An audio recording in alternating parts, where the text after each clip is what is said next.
एक गांव में हरिदास नाम का एक किसान रहता था। किसान का काफी भरा फूला परिवार था। किसान की एक पत्नी और 2 बेटे थे। उन दोनों बेटों की शादी हो चुकी थी। किसान की एक बेटी भी है जिसका नाम सविता है। कुछ साल पहले ही किसान ने अपनी बेटी सविता की शादी सोहन नाम के लड़के से की थी, जिससे सविता और सोहन को एक प्यारी सी बेटी हो जिसका नाम था राधा। लेकिन वक्त की मार सविता पर ऐसी पड़ी कि एक रोज हार्ट अटैक के कारण उसके पति की मृत्यु हो गई। सविता बेचारी अकेली हो गई। अपनी बेटी की परवरिश के खातिर उसने कंपनी वालों से अपनी पति की जगह नौकरी की मांग की। मैडम, आपकी शिक्षा हमारी कंपनी के अनुसार मेल नहीं खाती। माफ करना, हम आपकी किसी प्रकार से मदद नहीं कर सकते। सविता ज्यादा पढ़ी लिखी नहीं थी, इसलिए कहीं उसे ढंग की नौकरी भी नहीं मिली। कुछ दिन तक अपनी बेटी के साथ वह किराए के घर में रही, लेकिन एक रोज किराया न भरने के कारण मकान मालिक ने उसे घर से निकाल दिया। सविता को कोई रास्ता नहीं सूझा, तो वह अपनी बेटी राधा को लेकर अपने पिता के घर आ गई। माँ, किराया न भरने के कारण मकान मालिक ने हमें घर से निकाल दिया। आप तो जानती हो, हमारा आप लोगों के सिवा और कोई नहीं। हाँ मेरी बच्ची, भगवान ने बड़ा ही जुल्म ढाया है तेरे ऊपर, जो इतनी कम उम्र में ही तुझे विधवा कर दिया। माँ, पिताजी कहाँ हैं? माँ, मैं पिताजी से मिलना चाहती हूँ। बेटा, तेरे पिताजी बहुत बीमार हैं, हमेशा बिस्तर पर ही पड़े रहते हैं। तेरे दोनों भाई को तो उनसे मिलने का पूरे दिन में एक वक्त नहीं मिलता। बस हमेशा अपने कमरे में ही अपनी पत्नियों के साथ रहते हैं। जा बेटा, कम से कम तू ही अपने पिताजी से मिल ले। तुझे देखकर वह थोड़ा खुश हो जाएंगे। सविता अपने पिताजी से मिलने उनके कमरे में गई।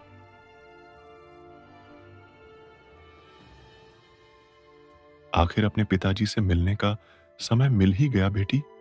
तेरे दोनों भाइयों को तो मुझसे मिलने का जरा सा समय नहीं है। बेटा, कैसी है तू? भगवान ने तेरे साथ बहुत अन्याय किया है। पिताजी, आप मेरी चिंता छोड़िए, मैं ठीक हूँ। आप बस आराम कीजिए। वक्त की मार ऐसी पड़ी है मुझ पर कि अब मैं कुछ बोलने के काबिल भी नहीं रहा बेटी। एक वक्त था जब तेरी दोनों भाइयों में से एक भी बीमार पड़ जाता था तो पूरी रात जाग जाग कर हम दोनों पति पत्नी निकाल देते थे। और एक ऐसा वक्त है जो इन दोनों में से कोई हमें एक बार भी पूछने नहीं आता। आप चिंता मत कीजिए पिताजी, मैं हूं ना। अब से मैं आपका पूरा ख्याल रखूंगी। अपनी नंद को बच्ची और सामान के साथ देख भाभी सुषमा का तो मोह ही बन गया और वह अपने पति बबलू से जाकर कहने लगी, लो आ गई तुम्हारी बहन, और बोरिया बिस्तर भी साथ लाई है। लगता है यही बसने के इरादे से आई है यहाँ। हाँ, ऐसा लगता तो है, लेकिन अभी कुछ कह भी तो नहीं सकते। एक तो खुद के खर्चे पूरे नहीं होते, ऊपर से अब इनके भी उठाओ। सविता ने उनकी बातें सुन ली और समझ गई कि उसका यहाँ पर गुजारा ज्यादा दिन नहीं होगा। इसलिए उसने अपनी माँ से कहा, माँ, मैं नौकरी की तलाश कर रही हूँ। राधा को कहाँ छोड़ती, इसलिए मैं कुछ दिन के लिए यहाँ रहने आ गई हूँ। जैसे ही नौकरी मिल जाएगी हम किराए का घर देख लेंगे। हाँ मेरी बच्ची, मैं तो खुद ही तेरे भाइयों पर बोझ हूँ। अब मैं तुझे क्या कहूँ। अगले दिन सविता गांव में काम मांगने जाती है। सविता ज्यादा पढ़ी लिखी नहीं थी, इसलिए कहीं उसे ढंग की नौकरी भी नहीं मिली। उसे गांव में एक अमीर सेठ के पास साफ सफाई का काम मिल गया। ऐसे ही दिन गुजर रहे थे। सविता रोज सुबह अपनी भाभी के साथ कामों में हाथ बटाया करती थी। दीदी, मैं सोनम को लेने जा रही हूँ, तब तक आप खाना बना लेना और कपड़े धो देना। ठीक है भाभी।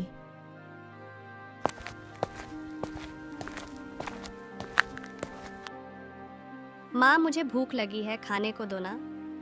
हाँ हाँ, यहाँ तो जैसे पैसों के पेड़ लगे हैं जो तोड़कर राशन ले आए। अरे सारा दिन चरती ही रहेगी क्या? जब खाने का वक्त होगा तभी खाना मिलेगा। राधा रोते हुए वहां से चली गई। सविता उसे चुप करवाती है और रात का बासी खाना उसे खाने को देती है। एक दिन विमला अपने बड़े बेटे से बोली, बबलू बेटा, कितने दिन से कह रही हूँ, मेरा चश्मा टूट गया है। अरे आप तो ऐसे कह रही हो जैसे मैं दिन भर फालतू बैठा रहता हूँ। मैंने तो ऐसा नहीं कहा बेटा, तुम तो जानते हो कि बगैर चश्मे के मुझे ठीक से दिखाई नहीं देता। हाँ हाँ मुझे पता है, घर में सिर्फ मैं ही नहीं हूँ, आपका छोटा बेटा गुड्डू भी है, आप उससे क्यों नहीं कहती हो? ऐसा कहकर बबलू गुस्से में वहाँ से चला जाता है। तभी गुड्डू भी वहीं से गुजरता है। बेटा गुड्डू, तू ही मेरा चश्मा बनवा दे बेटा, बुढ़ापे में अब मुझे कम दिखता है। वो माँ, बात ये है कि अभी मेरे पास पैसे नहीं है और आपको तो पता है ना मेरी कमाई कितनी है, आप भैया से क्यों नहीं कहती? माँ की बातों को टालते हुए गुड्डू भी वहाँ से निकल जाता है। विमला भी अपने घर के बाहर आंगन में बिछी चारपाई पर बैठकर रोने लगी। तभी बबलू की पत्नी सुषमा वहाँ आकर बोली, माँ जी, आपकी आंखों से छोटी छोटी बातों पर गंगा जमुना बहने लगते हैं। बहू, तुम तो जानती हो मुझे बगैर चश्मे के बहुत कम दिखता है। मैं काफी दिनों से बबलू से चश्मा लाने की बात बोल रही हूँ। चश्मा मुफ्त का तो नहीं आता माँ जी, पैसों का आता है। आपका छोटा बेटा भी तो है, आप उससे अपनी जरूरत का सामान क्यों नहीं मांगती? विमला ने सुषमा की बात का कोई जवाब नहीं दिया। अगले दिन विमला की नातिन अपने हाथ में चश्मा लाते हुए अपनी नानी से बोली, नानी ये लीजिए आपका चश्मा। ये तुझे कहाँ से मिला बेटा? ये तो नया चश्मा है, लगता है बबलू ने मेरे लिए चश्मा ला दिया। विमला ने इतना कहा ही था कि बबलू गुस्से से आग बबूला होता हुआ आया और राधा से बोला, राधा, मेरे जेब से पैसे तुमने निकाले हैं, तुम अब चोरी भी करने लगी। शोर सुनकर सविता भी वहाँ आ गई। क्या हुआ भैया? तुम अनजान तो ऐसे बन रही हो जैसे तुम्हें कुछ पता ही नहीं। भैया मुझे सच में नहीं पता, क्या हुआ है माँ? तुम्हारी बेटी ने मेरे पर्स से पैसे चुराए हैं, या यूं कहो कि तुमने ही उससे ऐसा करने को कहा होगा। नहीं भैया, मेरी राधा ने चोरी नहीं की होगी। बोल राधा, तेरे पास ये चश्मा कहाँ से आया? माँ, ये चश्मा मैंने अपने जमा किए हुए गुल्लक को तोड़कर जो पैसे निकले उसी से लाई हूँ। मैं सच कह रही हूँ माँ, मैंने चोरी नहीं की। अच्छा, तो अब तुमने अपनी लड़की झूठ बोलना भी सिखा दिया। अरे तुम्हें क्या पता पैसे कैसे कमाए जाते हैं, तुम तो सिर्फ मुफ्त की रोटियां तोड़ने आई हो। भाई के मुंह से ऐसे कड़वे शब्द सुनकर सविता अपनी बेटी को लेकर उस घर को छोड़कर चली जाती है और वही पास में ही एक किराए पर कमरा लेकर अपनी बेटी के साथ रहने लगी। यूं ही दिन गुजरते गए। बेटों और बहू के ठीक से न देखभाल करने की वजह से विमला बहुत कमजोर हो गई और एक दिन विमला के प्राण निकल गए। कुछ दिन पश्चात विमला के जाने के दुख में हरिदास ने भी एक दिन अपना दम तोड़ दिया। हरिदास की भी मृत्यु हो जाती है और हरिदास के परिवार वाले उसकी अर्थी को श्मशान लेकर जा ही रहे थे कि तभी अचानक वहां पर एक सेठ आ जाता है। रुको, मैं इस अर्थी को शमशान नहीं जाने दूंगा। अरे ऐसी क्या बात है भाई, तुम क्यों नहीं जाने दोगे शमशान? नहीं नहीं, मैं इस अर्थी को शमशान इसलिए नहीं जाने दूंगा क्योंकि इससे मुझे 2 लाख रुपए कर्ज लेने हैं। मैंने इसको 2 लाख रुपए कर्ज दिया था। जब तक मेरा 2 लाख रुपया नहीं मिल जाता मैं इसको नहीं जाने दूंगा। सभी लोग तमाशा देख रहे थे। तभी हरिदास के दोनों बेटे आगे आए। देखिए सेठ जी, यह पैसा तो हमारे पिताजी ने लिया था और पिताजी तो अब चल बसे। पिताजी का पैसा अब हम कहां से देंगे? वह सब मैं नहीं जानता, मुझे मेरे पैसे वापस चाहिए, नहीं तो मैं इस अर्थी को यहां से हिलाने भी नहीं दूंगा। भाई, पिताजी का कर्ज पिताजी जाने, हम क्यों दे उनका कर्जा? और वैसे भी पिताजी तो अब रहे नहीं, और अगर आपको कर्ज चाहिए तो जाओ ले जाओ उनकी अर्थी और निकलवा लो अपना कर्जा। हम नहीं देंगे कर्ज, तुम्हें जो करना है करो। पूरा गांव यह बात सुनकर उन दोनों के ऊपर थू थू करने लगा। हे राम, क्या कलयुग आ गया है। आजकल के बेटे तो माँ बाप को कुछ समझते ही नहीं हैं। ये कैसे बेटे हैं? अरे ऐसे बेटे होने से अच्छा तो बेटा ना होना ही अच्छा है। मेरा बेटा अगर ऐसा हो तो मैं तो उसे जीते जी उसका बहिष्कार कर दूं। भगवान बचाए ऐसे बेटों से। दोनों बेटों ने कर्ज देने से साफ मना कर दिया। फिर सेठ ने हरिदास के भाइयों से कर्जा देने को कहा। ये नहीं भर रहे तो फिर आप भाइयों में से कोई भरो मेरा कर्जा। अरे जब बेटे ही नहीं दे रहे तो हम क्यों देंगे कर्जा? यह बेटे जाने और उनका आप जाने, हम नहीं देंगे कर्ज। और हम किसी का कर्ज भरे क्यों? इन सभी बातों में हरिदास की अर्थी को वहाँ पर बहुत समय हो गया था। तभी यह बात उसकी बेटी को पता चली। वह अंदर से रोती रोती आई और सेठ से कहने लगी, सेठ जी, मेरे पास कुछ जेवर और यह पैसे हैं, यह आप रख लीजिए, पर कृपया करके मेरे पिताजी की अर्थी को जाने दीजिए।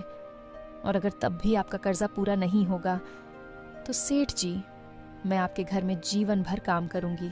जब आपका कर्जा खत्म हो जाएगा आप मुझे अपने घर से निकाल दीजिएगा, पर मेरे पिताजी की अर्थी को जाने दीजिए। मैं आपके आगे हाथ जोड़ती हूँ। यह सब देखकर उस सेठ की आंखों में आंसू आ गए और वह सविता से बोला, देखो बेटी, बात ऐसी है कि मुझे तुम्हारे पिताजी से पैसे लेने नहीं बल्कि देने थे। लेकिन मैं जब पैसे लौटाने आया तो मुझे पता चला कि तुम्हारे पिताजी का देहांत हो गया है। मैं बहुत असमंजस में रह गया कि अब मैं क्या करूं, मैं किसको पैसा दूं, कौन है इसका असली हकदार। तो बेटी, इसीलिए मैंने यह सब प्रपंच किया। ये सब जानबूझकर मैंने किया, और इसीलिए किया कि पता लगे तो सही कि हरिदास से कौन कितना प्यार करता है, कौन उसका सम्मान करता है। और अब मैं सब जान गया हूं कि इन पैसों के हकदार तुम ही हो। तुम ही अपने पिताजी से बहुत प्यार करती हो। तुम्हारे दोनों भाई, तुम्हारे चाचा, तुम्हारी चाची सब दिखावा करते हैं। और आज मुझे यह भी पता चला कि एक बेटी ही है जो हमेशा अपने माँ बाप से सच्चा प्यार करती है। वह कभी भी उन्हें दुखी नहीं देख सकती। बेटे तो फिर भी छोड़ दे अपने माँ बाप को, लेकिन बेटियां कभी नहीं छोड़ती। भगवान करे तुम जैसी बेटी हर घर में हो। यह सब बातें सुनकर उन दोनों भाइयों का सर शर्म से नीचे झुक गया। चाचा चाची की आंखें भी नीची हो गई